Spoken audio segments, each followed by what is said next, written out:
گرنگ نییە ببێ پێشەنگ، گرینگە بە پێشەنگی بمینیەوە، چکە زۆر کەسێ بەرز دەبیتەوە کە بەرز دەبیتەوە چی لێ دێتن؟ مەشاکلەکانی چییە؟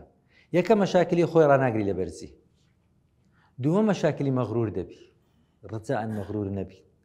میهرەبانی خەڵاتی خوایە، خەڵاتی خوایە، ئازادی کەسمان نییە. ئێستا ئەمن بژمرم میهرەبانی هەر بەردەوام دەبی، هەر یەکەچی لەنگۆ بڕوان میهرەبانی هەر بەردەوام دەبی، بەڵام خەڵاتێکی خوایە، خوای گەورە پێشکەشی کردینە. چەند مهمە تەمەنمان لە جێیەکی سەرف بکەین خەڵک دوعای خێری لێ بکاتن، کەواتە بەردەوامیەکە زۆر زۆر گرینگە، مانەوامە بە پێشەنجی. دووەمینێن مەغرور نەبین، وا نەزانین ئەو ئازایەتی خۆمانە. دائیمەن بزانن ئەوەی کە خێرێ دەکاتن دەبی چ بکات؟ دەبی شکرانەی خوای گەورە بکە کە خوای گەورە تەوفیقی دایە.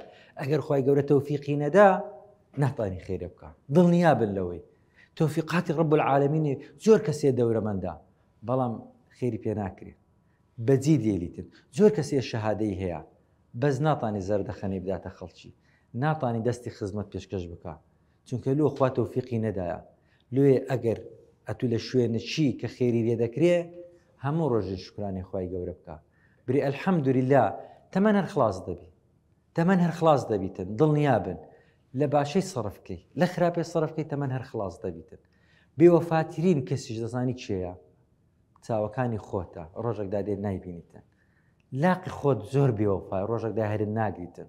دڵنیا بن لەوەی، یعنی نەک برێم وەڵا خێرزانت یان هاوسەرت یان منداڵت بێوەفایە، لاقەکەی خۆت بێوەفایە، ئەوەندە خزمەتی دەکەی ڕۆژێک دادێ هەرن ناگریتن. لێیە کە دائیمەن ئەومان لە مێشتی بیتن. ئەگەر ویستمان عەقلیەتمان بگۆڕین گۆڕانکاری زۆر گەورەمان پێ دەکرێت، بەس ئەگەر ویستمان ڕەفتاری بگۆڕین گۆڕانکاری کەممان پێ دەکرێت.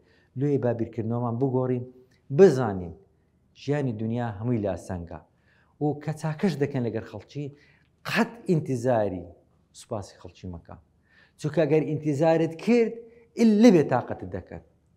ئاخر نقطەی کە دەیڵێم گەیشتمە ئەو قەنەعەتەی خۆشبەختی لە داخلی خۆتە، زاتیە، کەس پێت نادا. یعنی جنسی بەرامبەر خۆشبەختیت ناداتێ، منداڵ ناداتێ، پارە ناداتێ، چونکە ئەوانە خارجینە. خۆشبەختی شتێکە لە داخلی خۆتە، ڕەبتی خۆت لەگەر خوای گەورە، گەورەترین خۆشبەختیە لە دنیایەکە. چونکە ئینتیزار بکەی ئەوانە خۆشبەختی نییە، ئەو متعەیە، لەزەتە، لەزەت لە دەرێ دێتت.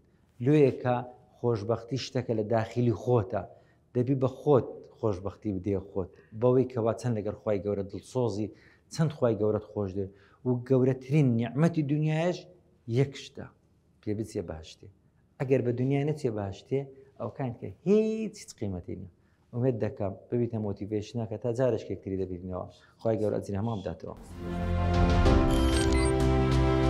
میهرەبانی، دڵسۆزی و لێزانی.